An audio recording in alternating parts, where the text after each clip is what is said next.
결국은 머지않아 청년 한 명이 노인 2명을 부양해야 하는 이런 상황이 올 거라는 것 때문에 이제 걱정들을 많이 하는 것 같습니다. 그런데 그 김태우 교수님 그 청년이 없는 나라 책을 최근에 출간을 하셨는데 내용을 보면은 이 부양 비율 문제를 해결하는 방안으로 정년 연장을 비롯한 그 이모작 사회를 제안한다고 그렇게 말씀을 합니다. 그러니까 노인들에게도 제대로 된 그 직업을 부여를 하자. 그래서 청년들에게는 그 유동지능이 요구되는 창의적, 기술적 분야에 종사하게 하고, 그다음에 이제 노년들은 결정지능이 중요한 상담, 행정, 교육, 뭐 돌봄 분야 등에 진출하게 한다. 즉 세대별 그 분업을 통해서 국가 경제 이모작을 통해서 일자리를 늘려가야 한다는 취지입니다. 그렇게 되면은 청년 한 명이 노인 2명을 부양하던 그 구조에서 청년과 일할 수 있는 노인이 일할 수 없는 노인 1명을 그 부양하기 때문에 이 부양 구조가 역전이 된다, 이런 취지로 말씀을 합니다. 그런데 이 인생 이모작 그리고 또 국가 경제 이모작을 위해서는 정부의 힘만으로는 될 수가 없는 문제인 것 같고, 기업, 채용을 하는 기업이 그리고 또 노조가 협조를 해줘야 하고 또 교육기관들이 모두가 함께 참여를 해줄 때만 가능하다는 생각이 듭니다. 그래서 이게 어떤 우리 대한민국의 미래, 청년의 미래를 누구보다 걱정하는 우리 민주당 정부의 입장에서는 단순히 5년 앞만을 생각하는 것이 아니라 어떤 그 장기적 난제를 해결하기 위한 대책으로서 이 방안을 한번 좀 연구를 했으면 좋겠는데 어떻게 생각을 한번 좀 말씀해 주시면 고맙겠습니다. 네, 말씀 감사합니다. 민주당뿐만 아니라 국민의힘을 포함해서 이 문제는 국가적이고 초당적인 차원에서 다뤄야 될 문제다, 이렇게 생각을 합니다. 말씀 주신 김태우 교수님의 책을 마침 저도 최근에 봤습니다. 원래 이모작 사회라는 문제의식을 오래전부터 제기하신 분이고 굉장히 탁월하고 존경받는 학자신데요. 여러 가지 문제 제기해 주신 것을 다 저희가 감안하고 그중에 핵심이 세대별 분업으로서의 이모작 경제를 살리자는 말씀 아닙니까?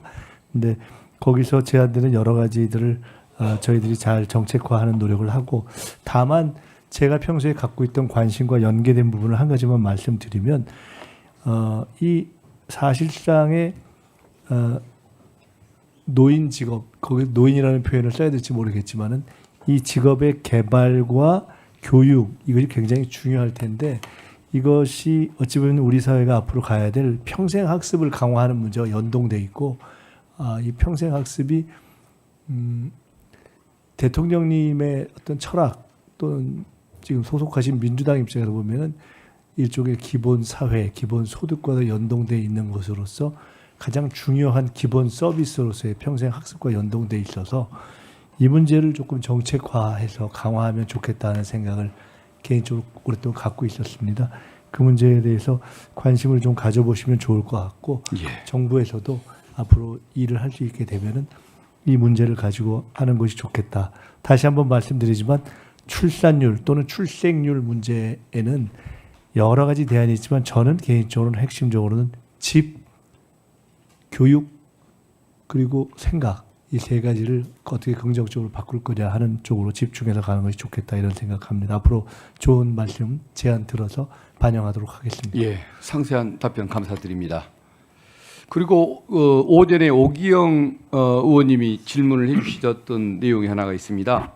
그 국민권익위원회가 한삼석 국민권익위원회 상임위원에 대해서 윤석열 파면을 촉구했다는 이유로 지금 징계위원회에 올라 있습니다. 이미 드린 질문인데 또다시 제가 질문을 드리는 이유는 아마 징계 일자가 내일이라고 합니다. 인사혁신처 징계위원회에서 아마 내일 징계를 심사할 예정이라고 하는데, 고위공직자가 헌법 파괴 사범에 대해서 헌법 소호지를 드러내는 것이 중요한 것이냐, 아니면 기계적인 어떤 그 중립성을 지키는 것이 중요한 것이냐. 저는 오히려 그 전 정부의 장관들, 총리가 그 전임 대통령의 내란 범죄를 방치했다가 나라를 이렇게 혼란스럽게 만들고 국기를 흔들었던 이 상황을 감안을 하면 고위공직자에게는 어떤 기계적인 그 정치적 중립보다도 어떤 헌정 질서, 법 질서, 또 국민의 상식을 지키고자 하는 그런 의지, 이런 게 저는 훨씬 더 중요하다는 이런 생각을 합니다. 그래서 그 공직자가 만약에 내일 징계 처분을 받았었을 때 공직사에 불러오게 될 부작용, 이게 얼마나 클 것인가, 이 측면을 생각한다고 한다면 정부 차원에서 어떤 의인이 오히려 징계를 받고 그 불의에 타협했던 사람들이 편안하게 살아가는 이런 잘못된 구조, 이런 것들이 형성될까 봐 걱정이 됩니다. 그래서 우리 그 후보자께서 아직 취임은 안 하셨지만 사실상 총리가 될 걸로 다들 짐작하는 분의 입장에서 한마디 해주신다고 한다면 어떤 징계 인사혁신처라든가 징계위원회의 판단에도 좀 도움이 되지 않을까 싶어서 의견을 다시 한번 질문드립니다. 생각합니다. 구체적인 정황을 직접적으로 확인해 보지 않은 상황에서 경우에 따라서 혹 다른 이유는 전혀 게재되지 않고 제기하신 그야말로 현재의 최근의 헌법적 상황에서 통상적으로 정당하다고 지금 국민적 판단이 있을 수 있는 그러한 이유로 만약에 징계에 처하게 되는 것이라면은 처해지게 되는 것이라면은 굉장히 국민적인 이해를 얻기가 어려울 거라고 생각이 됩니다. 그렇기 때문에 아마 그런 일이라면은 저는 현재 정식으로 인준을 거쳐서 취임되기 전이지만 국무조정실을 포함한 정부의 여러 관계된 부처에서 관심을 갖고 들여다보지 않겠는가 짐작을 하고 있고요. 혹시 또 그에 더해서 그것이 정령 부당한 방식으로 진행이 된다면 그것을 바로잡을 수 있는 방법은 뭐가 있을지 등등에 대해서도 저는 사후적으로도 계속 살펴보겠다는 말씀을 드리겠습니다. 예, 알겠습니다. 그리고 그 서부지법 폭동이 있었습니다. 윤석열 전 대통령에 대해서 판사가 구속영장을 발부했다는 이유로 어떤 그 극우 유튜버들 그리고 또 사이비 종교 세력 등이 함께 그 어떤 법원에 난입을 하고 또 그 경찰관들 56명을 다치게 하고 기자를 포함한 민간인 40여 명에게 그 부상을 가하고 또 재산적인 피해만도 7억에 이르는 그런 피해를 줬습니다.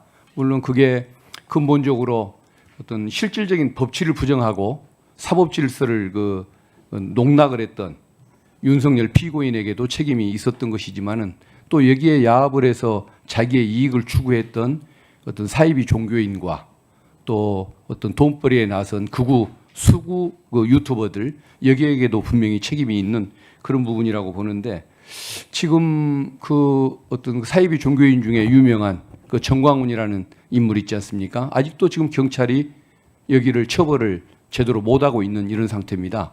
국민들은 이것을 왜 경찰이 이 부분에 대해서 적극적인 수사를 하지 않나 궁금해하고 있는 상황이고 또 이런 것들을 가볍게 방치했을 때 언제든지 이런 불법 폭력 세력들이 또 나타날 수도 있는 상황 아니겠습니까? 심지어는 이 제가 제보받았던 바에 의하면 이 그 사이비 종교 세력 같은 경우에는 그 어떤 야당 그러니까 이재명 후보였죠 그 당시에 이재명 대표를 상대로 어떤 그 테러를 가하겠다는 의사 표명까지 해서 그 얘기가 우리 당에게까지 제보가 이루어졌고 그래서 어떤 그 선거운동 기간 중에도 제대로 국민들과 악수도 제대로 나누지 못하는 이런 상황을 가져오게 했는데 이런 세력들에 대해서는 사실 엄정한 처벌이 있어야 하는 것 아니겠습니까? 그래서 총리가 이제 되시면은 경찰에 이 문제에 대한 좀 엄정한 수사도 좀 지시를 해주시는 것이 맞지 않을까 싶습니다.